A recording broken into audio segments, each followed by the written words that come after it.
dengan kesabaran kita, dengan kecintaan kita kepada baginda Rasulullah Sallallahu Alaihi Wasallam, insya Allah telah tergolong umat, tergolong hamba yang masuk surga Allah Subhanahu wa Ta'ala. Amin ya rabbal alamin.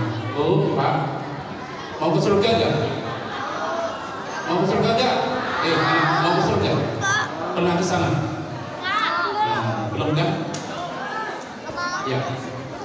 Bapak Ibu yang berbahagia, saya tidak membicarakan Isra Mi'raj, nanti paginya saja. Mudah-mudahan beliau segera hadir.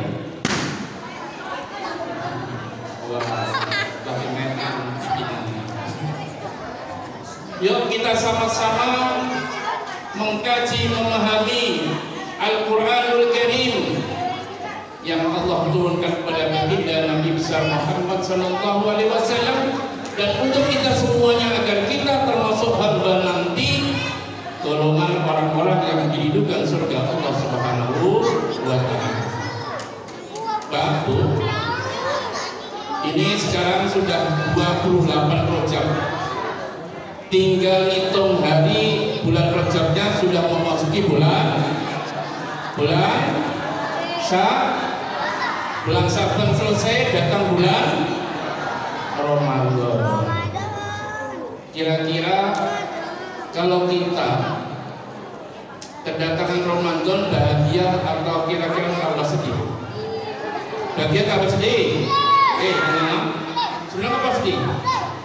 Sedih? Apa alasannya? Malah yang jawab anak-anak.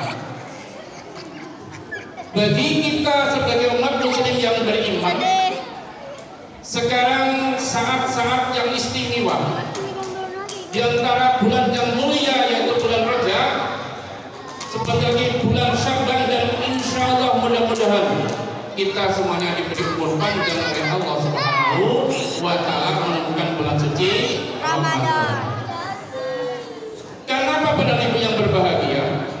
Kalau kita mengkaji, memahami, membaca Al-Quran dari awal mulai surat Fatihah sampai Nas, sampai An-Nas, begitu banyak hamba-hamba Allah yang tergolong orang yang diridhokan surga Allah Subhanahu wa Ta'ala, yang dalam Al-Quran disebut namanya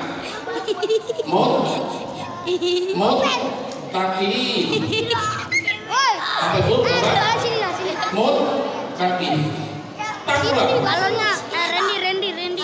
Itulah penghuni surga adalah orang-orang manusia walaupun toh tipenya sama, walaupun toh dirinya fisiknya sama, walaupun toh segala hal dilihat sama, tapi belum tentu yang sama itu bisa semuanya menjadi penghuni surga. Belum tentu. Tidak ada jaminan. Hanya yang berjamin kata Allah, wasiqal ladzina taqaw rabbahum ilal jannati zumara. Ya, wasiqal ladzina taqaw. Jadi mereka-mereka itu yang nanti sebagai penghuni surga Allah Subhanahu wa Ta'ala, wasiqal ladzina taqaw, mereka yang bertakwa kepada Allah Subhanahu wa Ta'ala. Ini kunci pokok. Tidak pandang itu orang pejabat, tidak pandang itu rakyat, tidak pandang itu orang kaya, tidak pandang itu orang miskin. Tapi kalau hidupnya tidak takwa, jangan berharap menuju surga Allah Subhanahu wa Ta'ala. Ini kunci bapak-bapak. Walaupun toh ibu hanya di rumah bagian masak, di rumah ngurusin anak-anaknya, tapi kalau pendidikan takwa yang dimiliki, insya Allah itulah ibu yang nanti diridhokan surga Allah Subhanahu wa Ta'ala. Ngantuk ya? Ini yang kerja kan ibu-ibu, anak-anak malah main. Yuk, balonnya boleh tapi dipegang. Ya, tolong, jangan ngobrol. Kalau ngobrol mendingan minggir sono. Ya, minggir. Atau minggir pojok sana. Ini kunci pokok. Jadi penghuni surga itu manusia yang punya predikat, manusia yang punya jabatan, manusia yang memiliki namanya takwa. Kalau rambut sama adanya di kepala, hitam sama hitam, walaupun pakaiannya seragam, maka semua itu belum tentu mereka ke surga semua kalau tidak memiliki takwa. Nah sekarang pertanyaan saja. Halo, ada. Halo, nih, nah, ini kok malah seperti Big Mac ini. Duduk. Duduk. Ya. Apa itu takwa? Mungkin bapak-bapak sering dengar, karena bapak-bapak sering datang ibadah sholat Jumat. Tapi kalau ibu kalau rajin masih sekali, insya Allah tahu namanya takwa. Takwa dalam bahasa kita, dalam syariat Islam dirumuskan imtisalul awamir wajtinabun nawahi. Pernah dengar Bu? Coba, imtisalul awamir wajtinabun nawahi.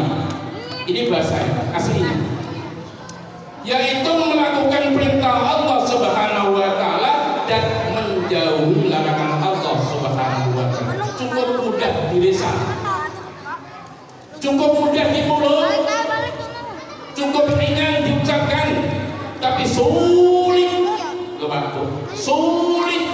untuk menjabarkan, untuk melaksanakan takwa yang saya sampaikan tadi. Contoh, sekarang Bapak dan Ibu, saya tanya, Bu, sholat yang paling berat 5 waktu sholat apa? Halo? Sholat apa?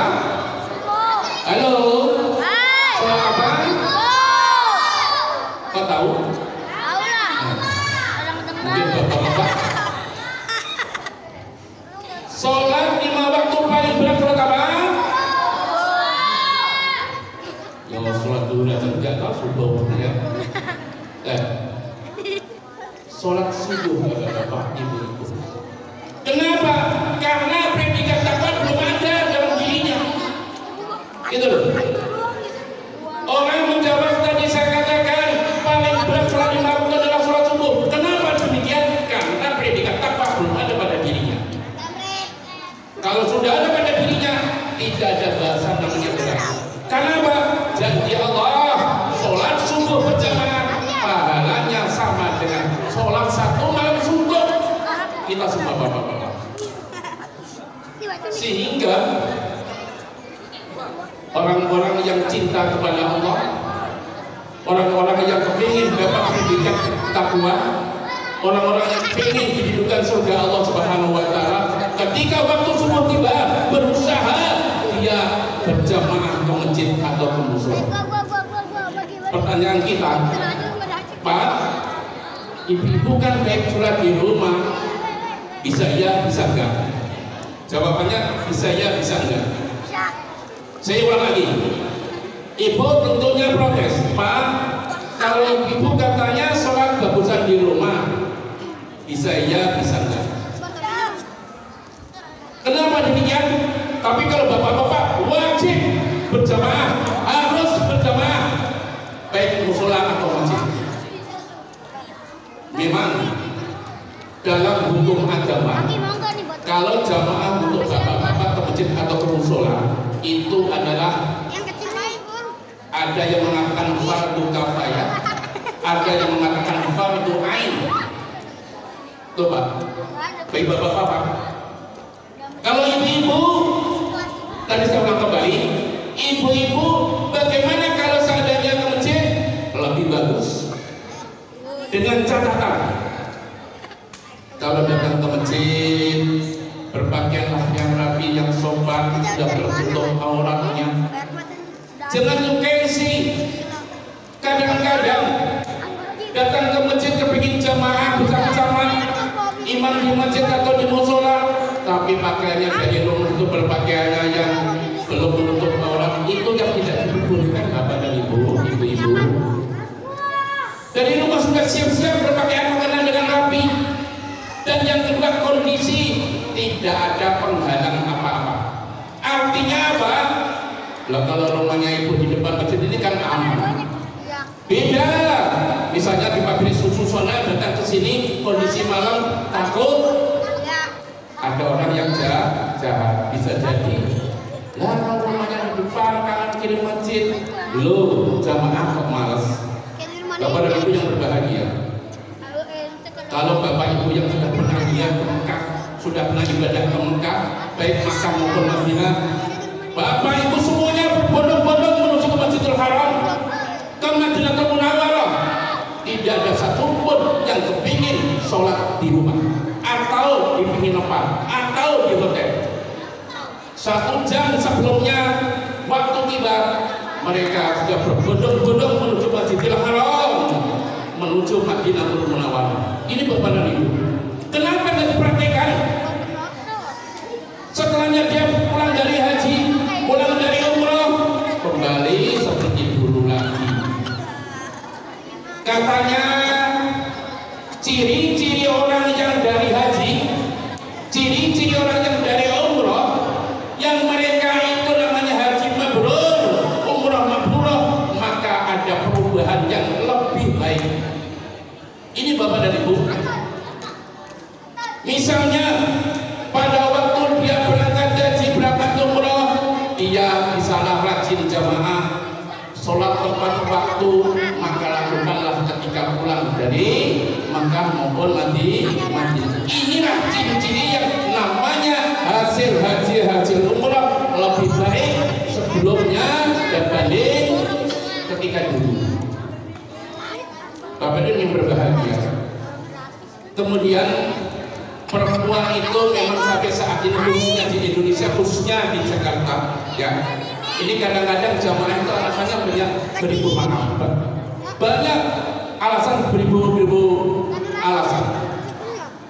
Nah sekarang kita rubah mindset kita.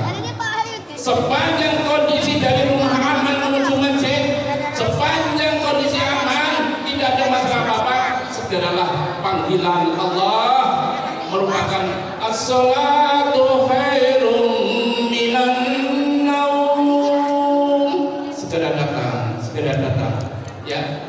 Insya Allah itulah pahalanya nanti. 1 malam suntuk Allah memberi pahala seperti ibadah kita di bulan atau di hari atau di malam itu. Siap Bu? Siap berubah? Ini bukan promosi seperti koalisi koalisi apa yang perubahan. Ya, siap berubah diri kita untuk kebaikan. Karena yang mengantarkan ke surga bukan orang lain, akan tetapi diri kita sendiri. Lakukanlah bagaimana Rasul dicontohkan, bagaimana Al-Quran maupun hadis yang kita baca, yang kita pelajari, bukan hanya sekedar dilihat, bukan sekedar hanya dibaca.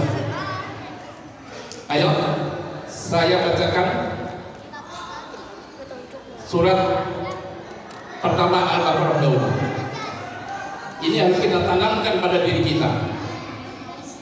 Dzalikal kitabul la raiba fihi hudal lil muttaqin alladzina yu'minuna bil ghaibi wa yuqimuna sholata wa mimma razaqnahum yunfiqun. Ila akhir ayat.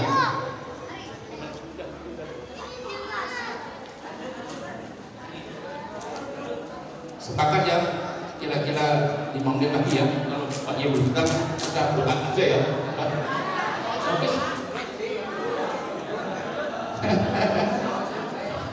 Tuh. Baik Bapak dan Ibu. Apa tadi ayatnya tuh? Ulang lagi. Al-Baqarah ayat berapa? Ayo. Ayat berapa? 10. Dzalikal kitabul la raiba fihi hudal lil muttaqin. Mau masuk apa? Enggak? 8. Ayo. 8. Apa lagi? Al-Baqarah? Belum. Ayat 2. Ayat berapa tadi? Saya mau ngambil anggur. Dzalikal kitabul la raiba fihi. Bagi kita seorang muslim dan muslimah, seorang bapak dan ibu sebagai mengaku seorang yang beriman, wajib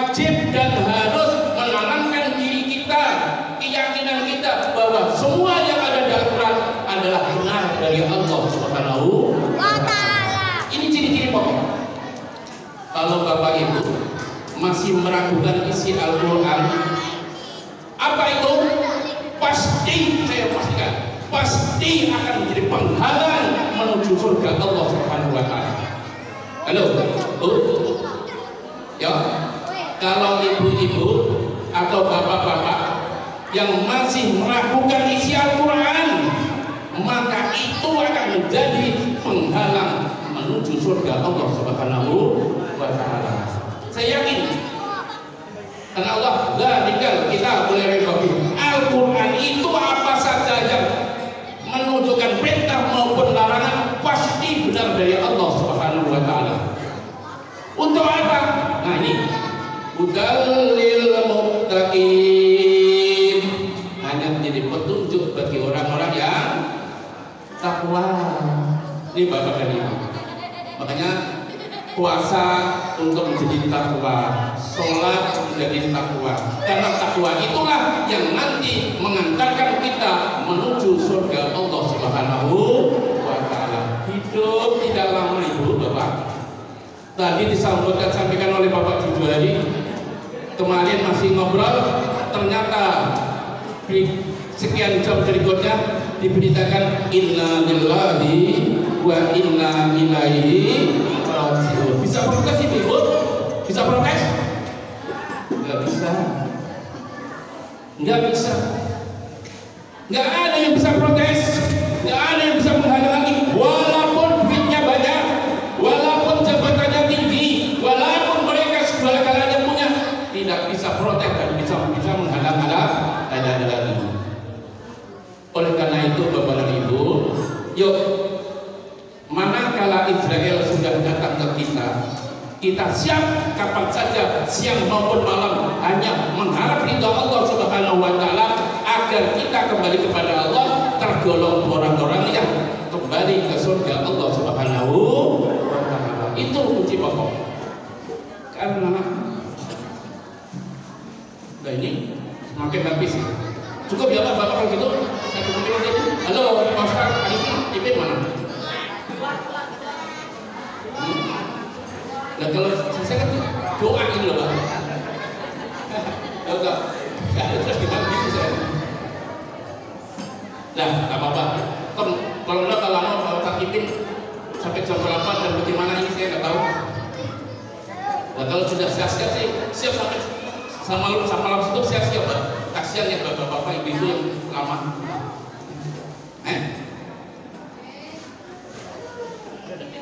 Oh ya.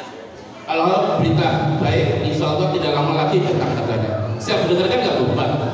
Tapi kasihan sudah jam hampir berhabis. Nggak apa-apa. Orang yang sabar menuntut ilmu, insya Allah pahalanya luar biasa. Mana dasarnya? Kata Nabi, dulu suka saatan fi majlisil ilmi khairu minad dunya wa ma fiha. Itu ada yang semacam itu. Duduk kita di tempat menuntut ilmu itu dinilai oleh Allah, maka lebih baik kita daripada punya harta yang seluruh ada di muka bumi. Itu masih bagus pahalanya. Duduk, sabar, kepingin menuntut ilmu. Makanya tadi Bapak dan Ibu, saya tadi banyak yang nggak pulang. Gak enak kalau pulang. Kan kita belajarnya dari rumah sudah kepingin belajar. Kalau sekarang pulang gimana? Tadi para ustaz yang belajar pulang.